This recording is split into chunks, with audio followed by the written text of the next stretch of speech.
our channel. This is the Savvy Blondes. I'm Ash. And I'm Caitlin. And we're the Savvy Blondes. And today, as a special guest on our show, you guys might remember him from our relationship episode. This is my husband, Tim. Say hi, Tim. Hi, Tim. Hi, Tim. He's Do back. we need to give He's him back. a fake name, too? We gave you a fake name in the last episode. What did we give him? I forgot. Oh, I don't remember what your fake name was. But we need to give him a fake name now. Oh. We're going to call him Rain Cloud. Rain Cloud? Because it's raining outside. Because it's raining outside. Welcome to Arizona in March. Right? Yeah. So weird. Can I be the Bashful Brunette? So Yes, I would. That makes you sound so... Okay. Featuring the Right, the Bashful Savvy Blondes Brunette. featuring the Bashful Brunette. Welcome to our channel. Okay. I drag on Friday. So, for the month of March, we are talking all about mental health, mental illness, mental wellness, all of that. So, last week, Caitlin and I talked about our personal issues that we struggle with mental health. And just a brief recap on that, I struggle with depression and anxiety. And I also struggle with depression and anxiety. For me, my anxiety, when it goes untreated for a long period of time and undealt with, triggers my depression. So mine is kind of similar. My anxiety triggers my depression as well, but my anxiety is like this giant blow up, and then my depression is like feelings of nothing.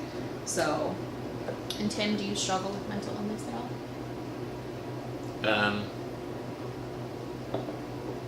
I don't know. Kind of. He's a little bashful, guys. Not specific. I mean, I've never been like diagnosed. I did do counseling for about 1.5 years. I guess more situational anxiety. Mm-hmm. Okay. That's fair. That sounds accurate. I live with him, so Specific situations. I know. She knows him pretty well. I know him pretty well. So, all right. So today we're going to be talking about what it's like living with mental illness. So Caitlin and I will share a little bit during this episode, but we've covered most of that during the last episode about what it's like day to day living with mental illness. But we're also going to pick Tim's brain today because he lives with someone who has mental illness. Woo! And so we're going to get his perspective on what it's like living with someone with mental illness, because it's not easy all the time, and sometimes I think it probably is very overwhelming and frustrating and can bring up all of these feelings that, you know, might actually cause some guilt or, you know, some other negative feelings. So we want to talk about that. And for those of you who do live with someone with mental illness, I would encourage you to watch this episode and keep an open mind, because I don't think that that's something that gets talked about a lot. And there's not a ton, I don't feel like there's a ton of resources out there for people who live with someone who struggles with mental illness. So hopefully this video is an encouragement and a help to those of you who are struggling and living with someone who is struggling. Absolutely. So I guess the first question is, you know, we got married really young. We were 19 and 18. And we had our first baby really young. You were 20 and I was 19. So when was your sort of first clue that, you know, I was having issues, that I was struggling? Yeah, so I guess for me, at least growing up, mental health wasn't something that was talked about or discussed, or it wasn't like something that was I even thought about. And so it's not something that I thought about that Ashley would have or that Ashley would struggle with. And maybe getting more into this later, even counseling was kind of, there wasn't always positive connotations with it, so it seemed like one of those things where, you know, counseling was for people that couldn't handle it themselves. But it was almost like everyone was the same, and, you know, if you could handle it or not was up to you. You know, like there wasn't a lot of room for deviation in personality or, anyways, so one night after Jaden was born, Ashley and I had a pretty serious conversation about something, and I actually woke up in bed and she was actually essentially self-harming with a paperclip, just like etching into her wrist, and I wasn't particularly bright, but that clued me in that something was wrong. Unfortunately, at the time, we were still young, and so we didn't really take the steps to deal with it. I think it was one of those things where, I told her, hey, like, I don't understand what you're doing, and we had a little bit of a conversation. And obviously I told her she should stop, but that was it kind of ended there. It wasn't like what are we gonna do from here on to make sure it doesn't happen again, or I guess I didn't really realize it was a chronic thing because it was on the heels of a very serious conversation that we had. That was probably like the most serious conversation that we had up until that point in our marriage. So I just kind of chalked it up to, well, it was a bad night, and let's move on, because that was tended to be the way that I dealt with emotions, anyways. Yeah, and I think from my perspective, it was, for me, that particular instance was sort of a cry for help. I didn't know, and like Tim and I were talking about this actually in the car on the way over, like neither of us really had the tools that we needed to be able to meet each other where we were at. So he didn't have the tools to be emotionally available to me like I needed him to be, and I didn't have the tools to be able to communicate to him what I needed in that moment. And so, in my 19-year-old brain, it just felt like, maybe this will get his attention and he'll engage and he'll lock in and be like, okay, something's wrong, we need to address this. And like he said, I think it scared you, and I think you kind of were like, what are you doing? Like, stop, this is not okay, and please don't ever do this again. And self-harm isn't generally something that I really struggle with, so it's not something I ever repeated. But I think it got his attention, but I didn't get the response that I was hoping for. And so I think that caused me to shut down even further. And so knowing what you know now, having the tools that you have now, how do you think your response would have been different, or do you think you would have responded the same if that had happened now? Well, I definitely think my response would be different. I guess fast forward 7 years, 8 years in our marriage, and something similar but different. Something similar in that there was an event that happened that at that time, I realized that it was a cry for help. I realized that it wasn't who Ashley was, it was out of character for her, and I knew that something had to change then. And I don't know what changed in those 7 to 8 years. Obviously I grew up a lot. And so there was another opportunity, or was another instance in which something like that happened, and it was like, okay, we need to stop. I pulled away from some things I was doing. I told Ashley, hey, look, you need to go to counseling because we need to figure this out, because you can't live your life like this, and I don't and want you to can't live your life right. that way either. Right. So anyways, I know that wasn't the question, but I guess that was No, and I think that's right, and that was a much more, I think, healthy response on his part to sort of remove his ego out of the equation, so to speak. Like, you took yourself out of the equation and said, this doesn't have anything really to do with me and who I am and my worth as a person or my standing in our relationship. This has pretty much everything to do with your mental state right now. And the mental state I was in was really, really bad. And to be fair, it's not like I wasn't affected by it in those ways. For sure. But I did. There was some enough self-awareness that I understood that it wasn't just about me. Right. And then, yes, exactly.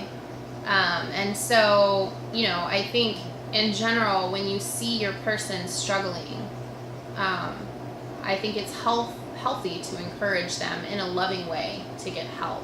But I think there's also a time when they're being so self-destructive, or they've made choices that have led them down a particular path that's getting really dangerous, where you kind of have to have the, come to Jesus talk and be like, look, Like, and that's kind of what you had to do with me, you know. It wasn't a super gentle, let me hold you and this is what needs to happen. You were kind of like, grab my face, look, I know this is not who you are. And I think that was one of the most important things that I needed to hear at the time, because when you're struggling with mental health issues actively, you begin to associate yourself as a person with those issues, and that's a really dangerous place to be. And so someone being able to kind of reach into that situation and grab you and say, I know this isn't who you are, I know that this isn't, you know, your character, like, this is a cry for help, you need to get help. I think I was able to sort of feel in a safe enough place to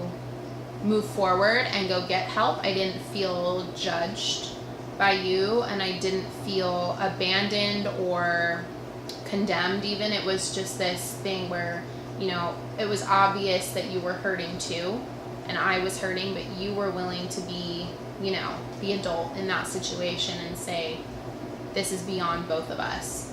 So for him to say, I know that this isn't who you are and you need to get help, really allowed me to sort of step outside the situation myself and go, you know, kind of like shake your head out of it and be like, oh my gosh, yes, like, I do need to get help. So, yeah. So now, you know, like, I've been through counseling, you've been through counseling.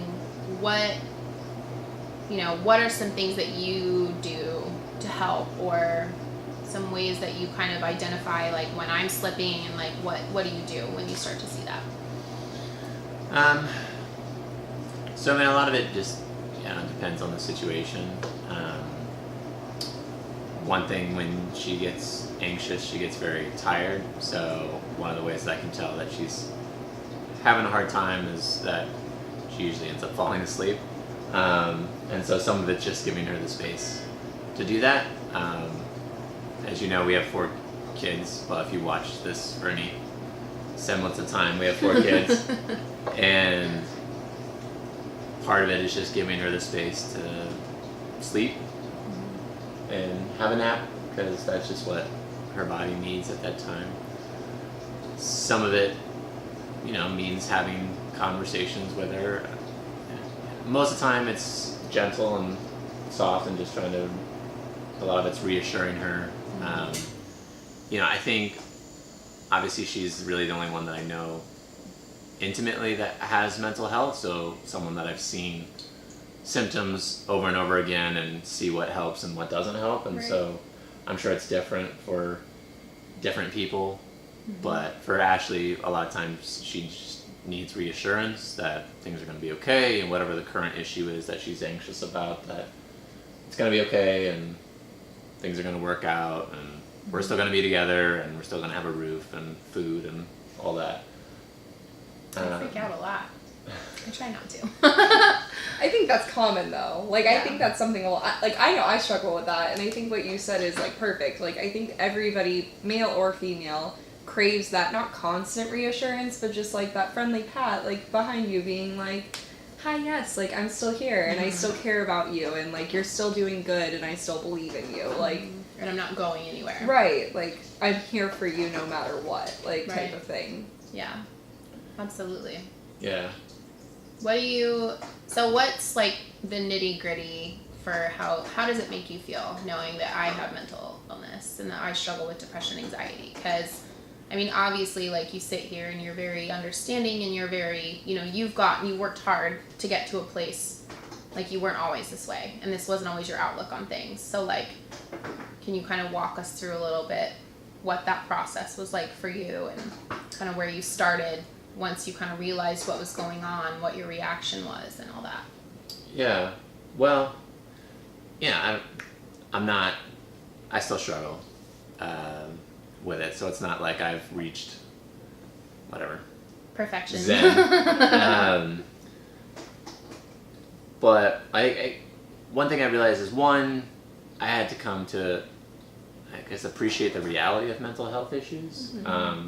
Like I said, growing up, it wasn't something that was around, and so honestly, it took a lot longer than I'd like to admit to, I guess, just recognize, hey, this is a real thing, and hey, it's something that she can't control and she can't change, and there's there's things that she can do to make it better, and she's, there's ways that she can cope in better ways and try to actively, improve, but it's not going away. It's not something that she can just choose not to deal with. And so I think it took a long time for me to appreciate that. And because of that, sometimes it turned into resentment on my part against her, because it was like, hey, I'm dealing with these things, and I'm, she's taking a nap and I'm doing the dishes and doing dinner and trying to keep the kids wrangled, right? And like,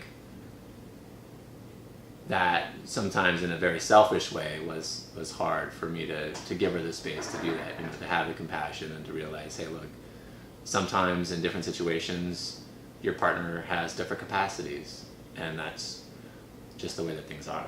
Right. And because I don't struggle with mental health issues the same way, it's a continual process for me to be able to be empathetic,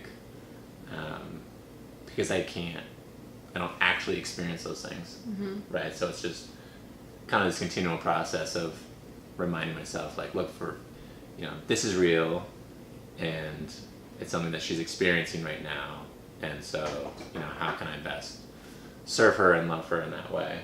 But it's not easy. Sometimes I want to take a nap, but it's not for the same reasons. Right. It's because Today is also National Napping Day. Yes, I celebrated. Fun fact. Fun fact. March 11th, woo! Right.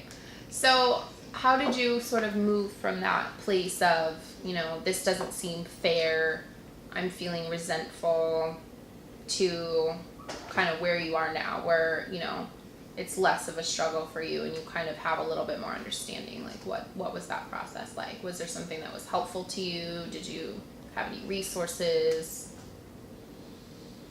Or was it just kind of like, come on, Tim, get there faster? I know you read a book, right? Yeah, I think it's called Living. It was something pretty generic, like living with someone with anxiety. Yeah. And I think probably the most helpful thing was going to counseling, because I think I was able to experience some deeper emotions myself. And so again, I've never been one to like explore my emotions or, how do you feel today, Tim? Like, that's not how I don't ask myself that in the morning when I wake up.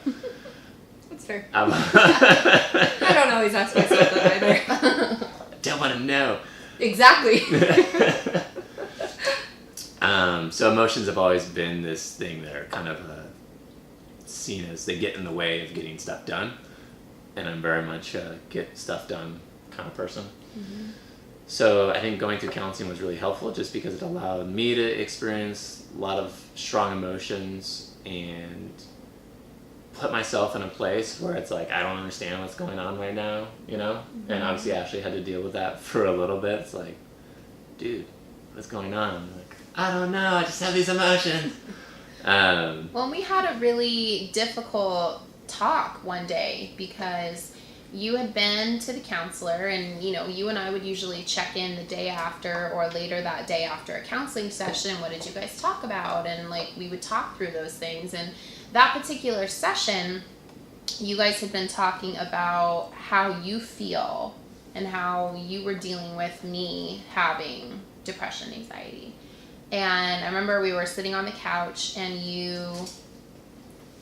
you were in that place where you were learning how to access these emotions and give them a name and express them. And so sometimes when you're going through that, you kind of get verbal diarrhea and you just spew everything. Yes. And it doesn't go through like a tact filter or anything like that or whatnot. But you essentially were like, yeah, I resent you for having mental illness. And I was just like, what? Like, it was bad. It was really bad. And it was bad. I think that was one of our worst conversations. And I think for me, it was kind of this jolting realization that, like, he had emotion behind it, that it wasn't just affecting me. and that it was affecting him. And while I needed to know that, because if you're struggling with mental illness, it always affects, especially Everyone the person around you're you. with, but it affects your friends and it affects your family, and you don't want it to, but it does. But you have to know that. It's healthy for you to know that, not so that it can make you feel guilty, not so that it can make you feel shamed, but you have to know the effect you have on other people, because it's not fair to your caretakers, to the people around you, to your friends, for them to have to hide their feelings around you all the time. That's not fair. And so for him to be able to say that, while that may not have come out in the right way, I think in the end, it was something I needed to hear, and it was a really frustrating reality that I needed to face. And so I think, if you are living with someone who has mental health issues, I think it's just as healthy for you to go to counseling and for you to figure out how to have those tools to deal with your person and to love your person better, and, how to help them so that you have those tools at your disposal. So I think, going to counseling was probably kind of a game changer for you as far as, being able to meet me where I was.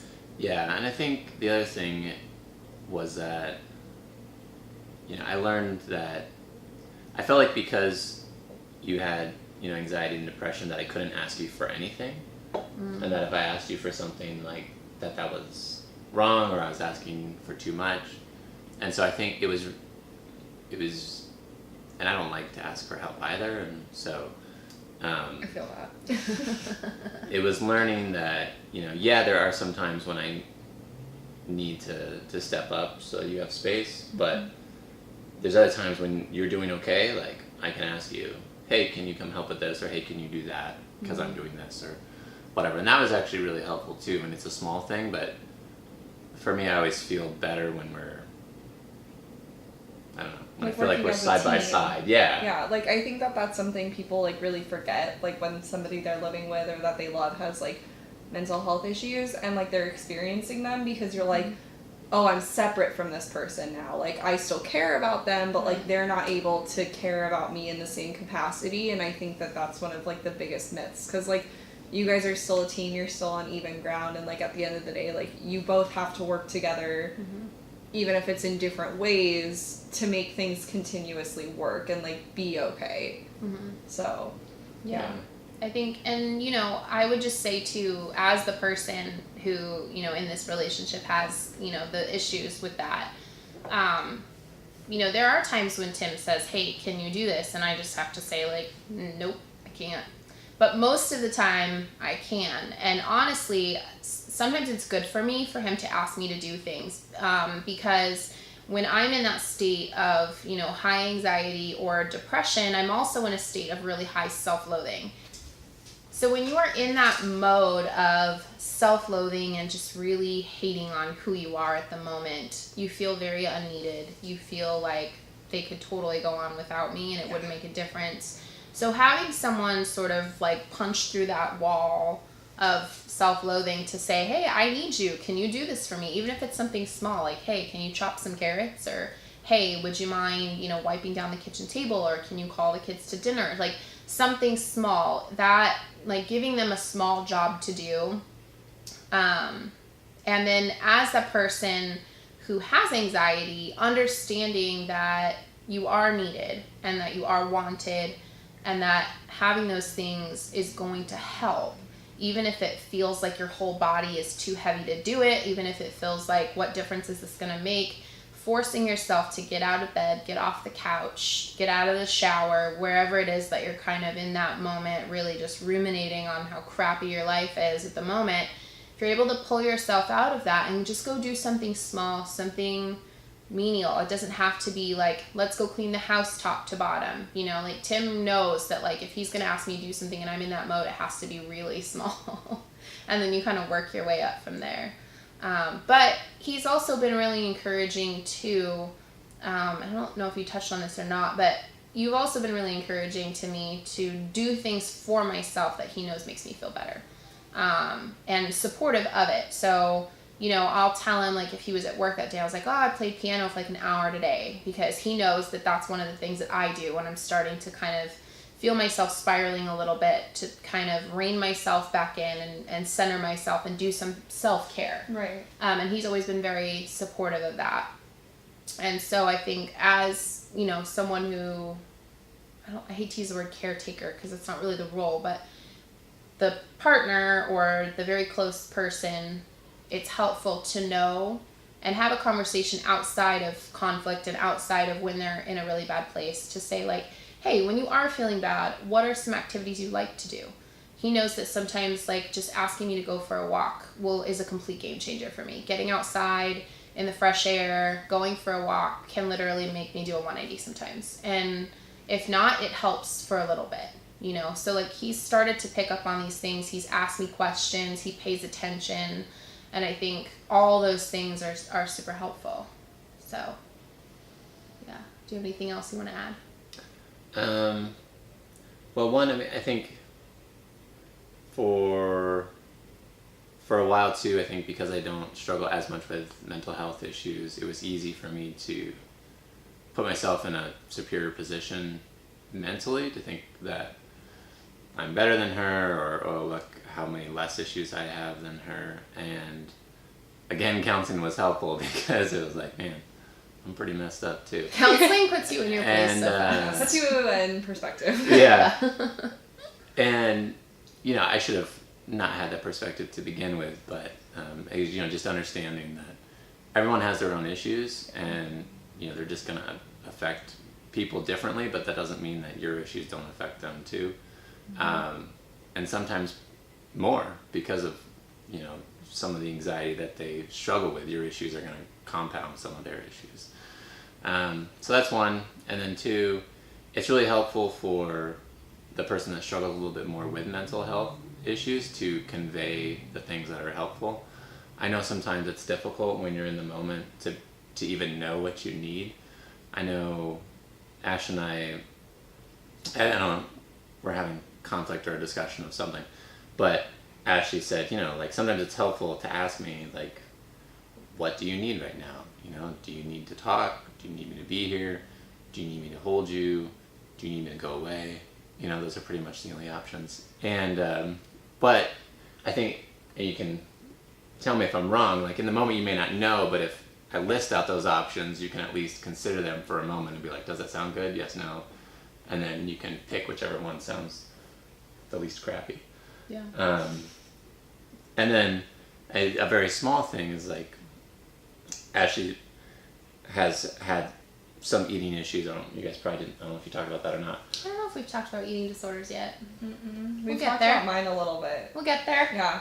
Next week. Next week on So, the Savvy Blondes. This is probably pretty common, but Ashley grew up in a household where she ate everything on her plate, and that was a thing, right? Mm-hmm. And so when we go out, because we live in America and the portions are so gigantic, she can't finish. Well, you know, she could finish it, but it'll make her feel sick.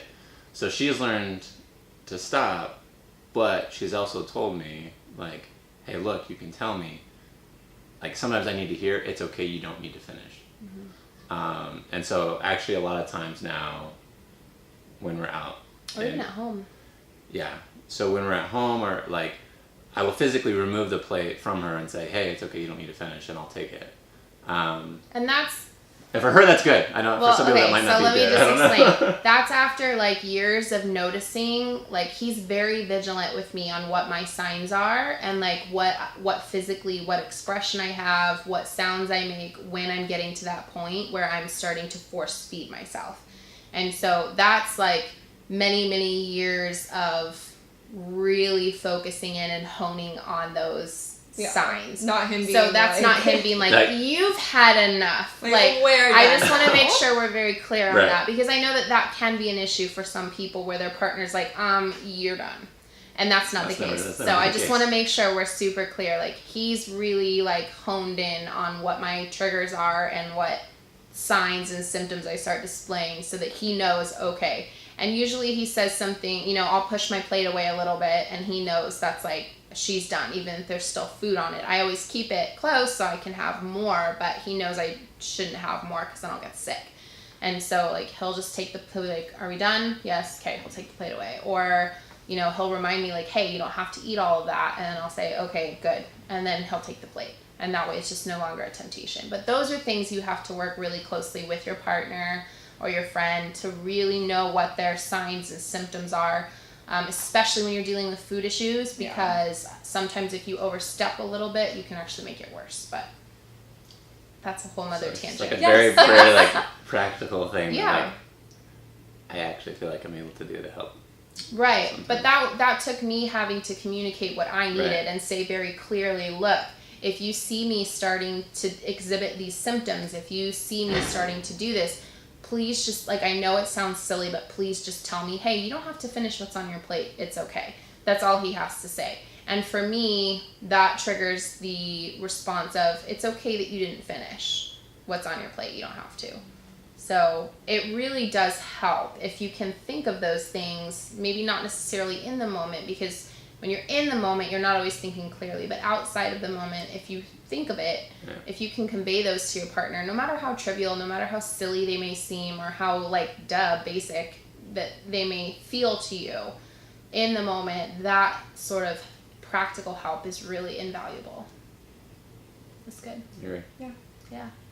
Do you have anything else to add? I want to go back a little bit and like give a little bit of advice out there to all of our viewers. I was having a conversation with one of my good friends on Sunday who struggles with mental illness, and she was telling me how all of like the people in her life, including her partner, are constantly telling her like, just be happy. I don't understand why you can't just be happy. Oh. And I want to put out there to all of you that is not like a correct, I don't even know the word. That's response. Just, it's not a correct response to like your partner or your friend or whomever experiencing depression or anxiety or whatever their mental illness is and how they're dealing with it. With your friend. Just a reminder out there, like, to understand that you might not understand why they're feeling, you know, their extreme amounts of sadness, or why they may not feel comfortable in that moment sharing like their full amount of emotion with you, but that like the right response still isn't, well, you should just be happy because you have nothing wrong in your life. As if that were like the answer and we just forgot to just be happy, like we just forgot how to do that. Like it's not that, like, obviously those of us who struggle with depression and things, like we hate it. Right. We're in the middle of it being like, why am I this way? Yeah. You know, like if it were that simple, my life would be so much easier. Seriously. That's such a terrible response. Please don't say that. Yeah, please don't. Like, here's your mental health march reminder that, you know, as much as we would love to just be happy, we're trying. We're doing our best. And I think that's the really important thing to remember, whether you're the person living with someone with mental health issues or you're the one struggling with mental health issues, living with someone who doesn't really understand you, is you kind of have to get to the point where you understand that everybody is doing their best most of the time. So, you know, looking back to when Tim and I were first married and I was really struggling and he had no idea how to handle it, the way that he handled it may have felt very unloving and very cold in the moment, but I know he was doing his best. He was doing what he did know how to do. And, you know, he knows that when I'm really struggling, or times in the past when I was really struggling with this, you know, it may look like I was just being lazy and hiding under the covers all day and just didn't feel like doing anything, but that was me trying to do my best. And that, you know, sometimes doing your best is just living from when you get up to when you go to bed. Yeah. And that's okay. If that's your best, that's your best. And you did your best and we're proud of you. Yes. But sometimes you have to remind yourself that the person you're living with, whether they're struggling or whether you're the one struggling, they're doing their best. And so I would just encourage all of you out there who may be feeling some resentment. Maybe I was even telling Tim today, sometimes I really resent him because he doesn't struggle with it. And I think, like, God, I wish my life was so, like, your life must be so easy. Like, how? I wish my life was easy like Tim. Right. I wish I was like the Bashful Brunette. Not quite loud. Not quite. But no. But I struggle with that resentment too. And so just trying to remember, like, hey, I'm doing my best. He's doing his best. That's all we can do. Right. And we're just trying to love each other the best that we can in the situation. And, you know, I think that goes for friends too, because because sometimes when you're struggling with that depression and anxiety, as a friend, you turn into like what you feel is a bad friend. You don't text back, you don't call back. People are like, hey, you want to go out? And you're like, sure. And then at the last minute, you're like, oh, I'm sick. Or you just don't respond. Or you just don't respond at all. And so as a friend who struggles with anxiety and sometimes cancels because of that, I'm trying to do my best, right? And as a friend who has had people cancel because of anxiety, I understand they're doing their best and I'm doing my best. And I think, you know, we used that expression a long time ago about Eeyore in Winnie the Pooh and how he obviously struggles with depression, but his friends keep inviting him. Even if he doesn't show up, even if he's super late, even if he's just a Debbie Downer, his friends still invite him. They take him as he is. They're happy to see him. So I think just remembering that everybody's trying, everybody's doing their best, and then just to keep those lines of communication open during issues and outside of issues. Because I think the most effective communication happens when you're not struggling and you're able to kind of have some clearer goggles on to see the situation for what it is. So having that communication with your partner, with your friends, where you can just say, hey, I need you to keep me accountable. I need you to tell me these things when I'm struggling. I need you to remind me. I need you to have those, what are they, cherry... Jolly Ranchers? Jolly Ranchers for me, you know. That was like her coping thing for a while, was the cherry Jolly Ranchers. And so her friends would carry them in their backpacks for her. So when they saw that she was struggling, they'd give her one, and it was like instant mood boost. So keep those things in mind, care about each other, love each other. Be the Winnie the Pooh to your friend's Eeyore. Yes, I love it. Speaking of, our Disney trip is coming up soon. So excited! I can't wait! Oh my gosh. All right, so thank you guys so much for joining us this week for another episode of the Savvy Blondes. We really appreciate you guys tuning in to us week after week. If you guys have any questions and if you're struggling, please don't hesitate to reach out. We are here for you, and we hope that you guys have a wonderful week. We'll see you next week. Bye. Bye, everyone.